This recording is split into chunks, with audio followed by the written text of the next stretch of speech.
English tutorial চ্যানেলে সকলকে স্বাগত জানাই। আজকের ক্লাসে তোমাদের শেখাবো such as versus such that. সাচের সাথে কখন অ্যাস ইউজ করব আর সাচের সাথে কখন দ্যাট ইউজ করব। ইংলিশ সেন্টেন্সকে নির্ভুলভাবে লেখার জন্য গ্রামার তোমাদের শিখতেই হবে। কম্পিটিটিভ এক্সামগুলোর জন্য যারা প্রিপারেশান নিচ্ছ তাদের জন্য আজকের কনসেপ্টটা গুরুত্বপূর্ণ, কেননা এই কনসেপ্টের উপর বেস করে অনেক সময় এরর কারেকশান আসে। এবার দেখো, সাচের সাথে অ্যাসও ব্যবহার করা হয়, আবার সাচের সাথে দ্যাটও ব্যবহার করা হয়। সাচের সাথে যখন অ্যাস ব্যবহার করা হয় তখন অ্যাস রিলেটিভ প্রোনাউন হিসেবে কাজ করে। আর আমরা জানি যে রিলেটিভ প্রোনাউন কোনো রিলেটিভ ক্লজকে সূচনা করে বা রিলেটিভ ক্লজকে ইন্ট্রোডিউস করে। তার মানে সাচের সাথে আমরা যখন রিলেটিভ ক্লজ ইউজ করব তখন রিলেটিভ প্রোনাউন হিসেবে আমাদের অ্যাস ব্যবহার করতে হবে। আবার দেখো, সাচের সাথে যখন দ্যাট ব্যবহার করা হয় তখন দ্যাট কনজাংশন হিসেবে ইউজ হয় আর কোনো কিছুর রেজাল্ট বা ফলাফল বোঝায়। এখানে একটা বিষয় তোমাদের বলে রাখি, সাচের সাথে আমরা অ্যাস কোনো এক্সাম্পল বা উদাহরণ দেখাতেও ব্যবহার করি, সে বিষয়টা আমরা এই ক্লাসে আলোচনা করব না। এবার আমরা রিলেটিভ প্রোনাউন আর এই কনজাংশনের মধ্যে পার্থক্য দেখব। কনজাংশন আর রিলেটিভ প্রোনাউনের মধ্যে পার্থক্য দেখো। A conjunction is a word or phrase that connects two complete statements. Conjunction হলো ওয়ার্ড বা ফ্রেজ যা দুটো কমপ্লিট স্টেটমেন্টকে কানেক্ট করে। স্টেটমেন্ট বলতে ফ্রেজ বা ক্লজ। তাহলে দেখো, কনজাংশনের কাজ হলো শুধুমাত্র দুটো স্টেটমেন্টকে কানেক্ট করা, আর কিছু নয়।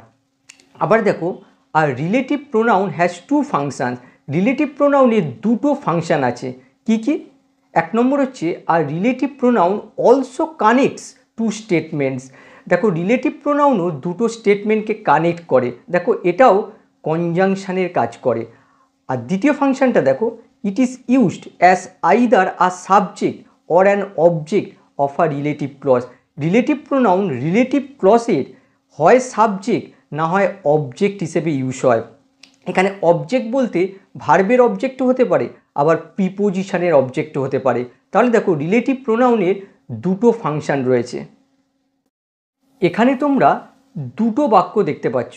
প্রথম বাক্যটা হচ্ছে হি সাচ আ ম্যান, তারপরে দেখো ড্যাশ রয়েছে, তারপরে এভরিবডি লাভস। আর দ্বিতীয় বাক্যটা হচ্ছে হি সাচ অ্যান অনেস্ট পারসন, তারপরে দেখো ড্যাশ রয়েছে, আর তারপরে রয়েছে এভরিবডি রেসপেক্টস হিম। আমাদের দেখতে হবে কোনটাতে আমরা অ্যাস ব্যবহার করব আর কোনটাতে দ্যাট ব্যবহার করব, কোনটাতে অ্যাস দিয়ে কানেক্ট করব আর কোনটাতে দ্যাট দিয়ে কানেক্ট করব। এবারে প্রথম বাক্যটা দেখো, হি সাচ আ ম্যান। দেখো, প্রথম স্টেটমেন্টটা লক্ষ্য করো, হি সাচ আ ম্যান, এটা দেখো কমপ্লিট স্টেটমেন্ট। হি হচ্ছে সাবজেক্ট, ইস হচ্ছে ভার্ব, আর সাচ আ ম্যান এটা হচ্ছে কমপ্লিমেন্ট। এই হি সাবজেক্টের কমপ্লিমেন্ট। কমপ্লিমেন্টের স্ট্রাকচারটা লক্ষ্য করো। দেখো, সাচ হচ্ছে ডিটারমিনার, আ হচ্ছে ডিটারমিনার, আর ম্যান হচ্ছে নাউন। এই অংশটুকু হচ্ছে কমপ্লিমেন্ট।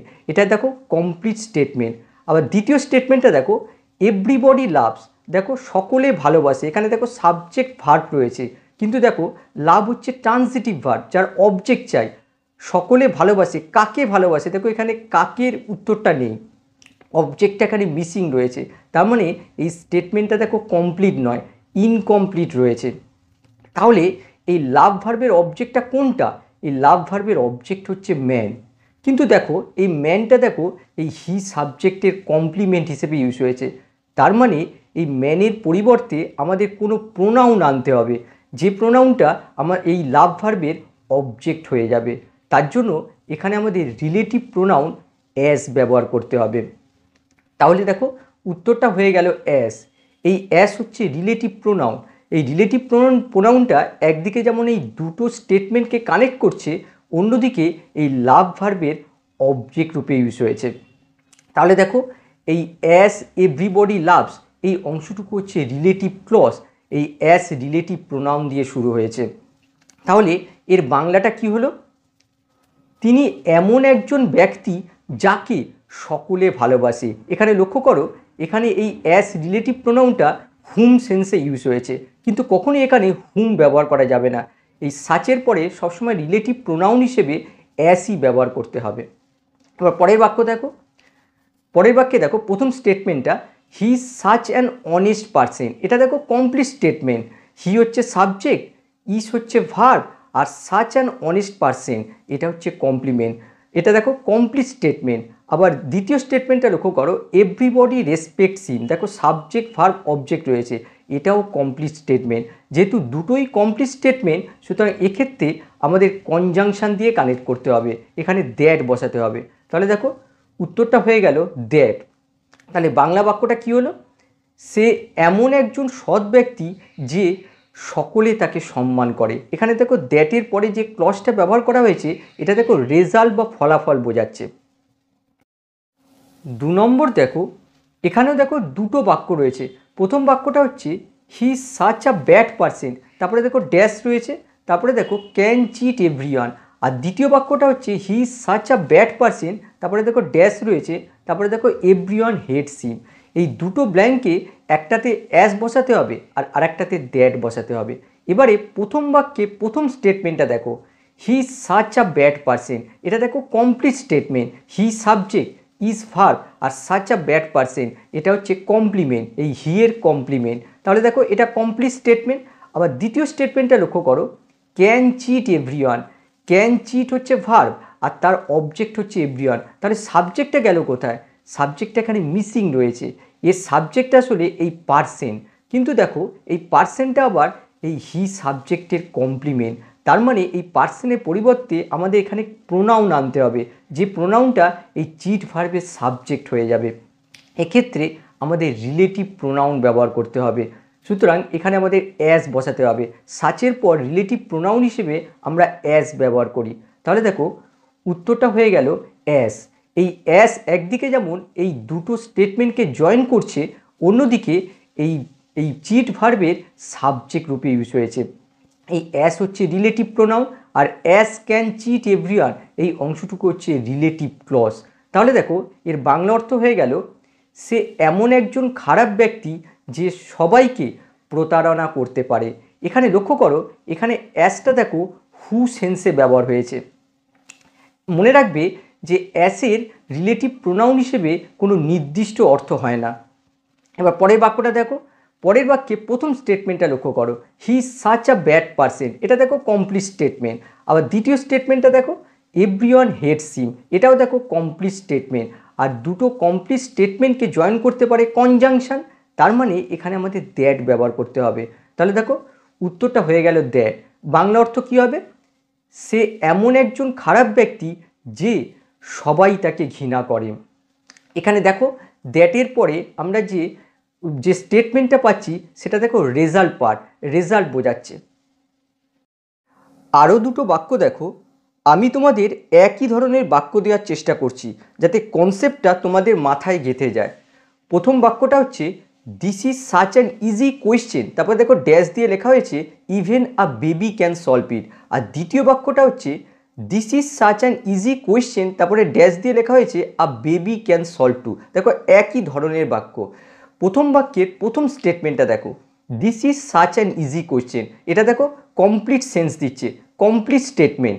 আর দ্বিতীয় স্টেটমেন্টটা দেখো even a baby can solve ইট, এখানেও দেখো আ বেবি হচ্ছে সাবজেক্ট, ক্যান সলভ হচ্ছে ভার্ব, আর তার অবজেক্ট হচ্ছে ইট। দেখো এটাও কমপ্লিট স্টেটমেন্ট, কমপ্লিট সেন্স দিচ্ছে। আর দুটো কমপ্লিট স্টেটমেন্ট বা ক্লজকে জয়েন করতে পারে একমাত্র কনজাংশন, তার মানে এখানে কনজাংশন ব্যবহার করতে হবে। তাহলে উত্তরটা হয়ে যাবে দ্যাট। তাহলে এর বাংলা অর্থটা কী হলো, এটি এমনই এক সহজ প্রশ্ন যে এমনকি একটা শিশু এটি সমাধান করতে পারে। এবারে দ্বিতীয় বাক্যের প্রথম স্টেটমেন্টটা দেখো, this is such an easy question, দেখো এটা হচ্ছে কমপ্লিট স্টেটমেন্ট। আবার দ্বিতীয় স্টেটমেন্টটা দেখো a baby can solve too, এখানে দেখো আ বেবি হচ্ছে সাবজেক্ট, ক্যান সলভ হচ্ছে ভার্ব, দেখো সমাধান করতে পারে। কি সমাধান করতে পারে, কি এর উত্তর দেখো এখানে নেই, তার মানে এখানে সলভ ভার্বের অবজেক্টটা মিসিং রয়েছে। এই টু কখনো অবজেক্ট হতে পারে না, এই টু হচ্ছে অ্যাডভার্ব। তাহলে এই সলভ ভার্বের অবজেক্টটা কোনটা, এই সলভ ভার্বের অবজেক্ট আসলে এই কোয়েশ্চেন, কিন্তু কোয়েশ্চেন যেহেতু প্রথম স্টেটমেন্টের পার্ট আর এই দিস সাবজেক্টের কমপ্লিমেন্ট, তার জন্য এই কোয়েশ্চেনের অল্টারনেটিভ আমাদের কোনো প্রোনাউন এখানে বসাতে হবে, যেটা এই সলভ ভার্বের অবজেক্ট হয়ে যাবে। তাহলে এখানে আমাদের রিলেটিভ প্রোনাউন অ্যাস ব্যবহার করতে হবে। তাহলে দেখো উত্তরটা হয়ে গেল অ্যাস। এই অ্যাস একদিকে যেমন দুটো স্টেটমেন্টকে জয়েন করছে, অন্যদিকে দেখো এই সলভ ভার্বের অবজেক্ট রূপে ইউজ হয়েছে। তাহলে এর বাংলাটা কি হলো? এটি এতই সহজ প্রশ্ন যা একটা শিশুও সমাধান করতে পারে। এখানে দেখো যে রয়েছে, এই যে সেন্সে দ্যাট ব্যবহার করা হয়েছে, আর এখানে দেখো যা রয়েছে, এই যা সেন্সে এখানে অ্যাস ব্যবহার করা হয়েছে। এখানে অ্যাসের অর্থ হচ্ছে হুইচ। তাহলে দেখো এই অ্যাস হচ্ছে রিলেটিভ প্রোনাউন, আর as a baby can solve too, এই অংশটুকু হচ্ছে রিলেটিভ ক্লজ।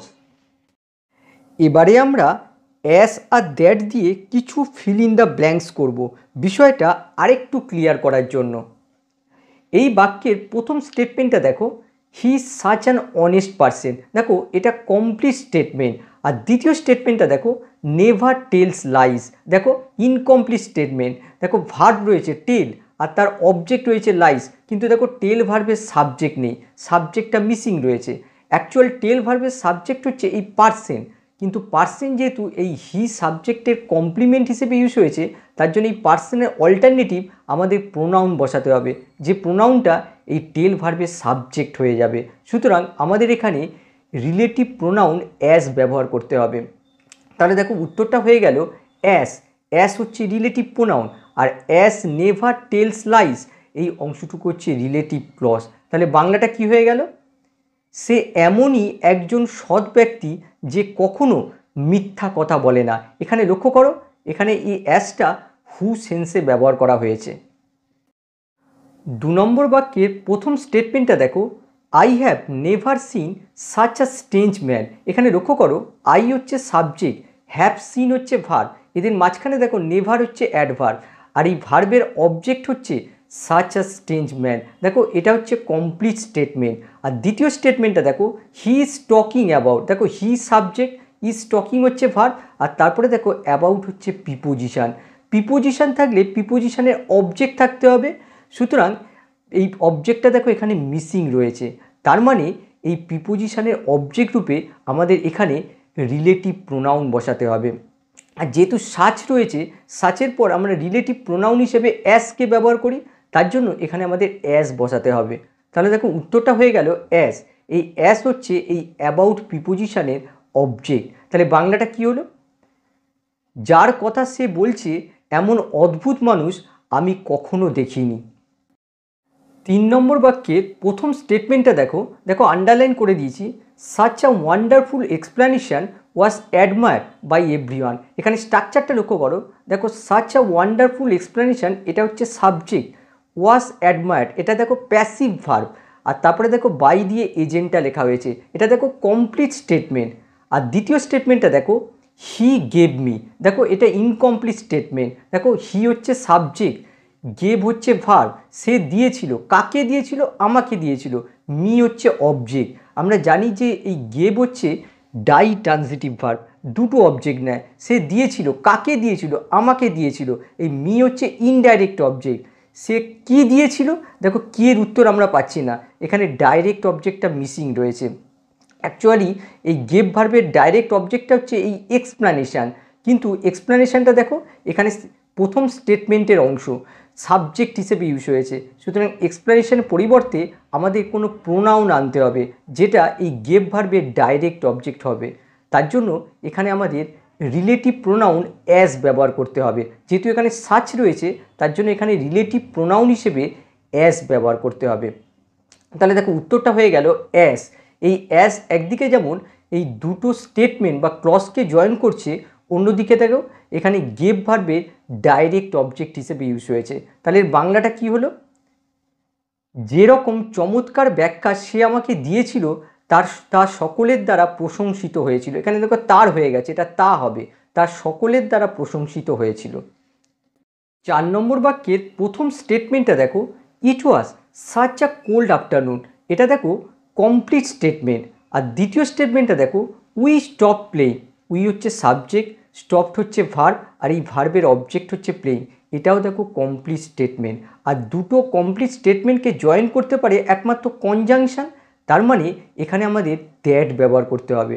তাহলে দেখো উত্তরটা হয়ে গেল দ্যাট। তাহলে এর বাংলা অর্থটা কী হলো? এটি এমন একটি ঠান্ডা বিকেল ছিল যে আমরা খেলা বন্ধ করে দিয়েছিলাম। তাহলে দেখতে পাচ্ছ সাচের পর রিলেটিভ প্রোনাউন হিসেবে অ্যাস কখনো সাবজেক্ট আবার কখনো অবজেক্টের ভূমিকা পালন করে। তার সাথে সাথে দুটো স্টেটমেন্টের কানেক্টার হিসেবে ইউজ হয়। অন্যদিকে দ্যাট কনজাংশন হিসেবে শুধুমাত্র কানেক্টারে কাজ করে। আশা করি কনসেপ্টটা বুঝতে পেরেছো। আবার নেক্সট ক্লাসে দেখা হবে। বাই।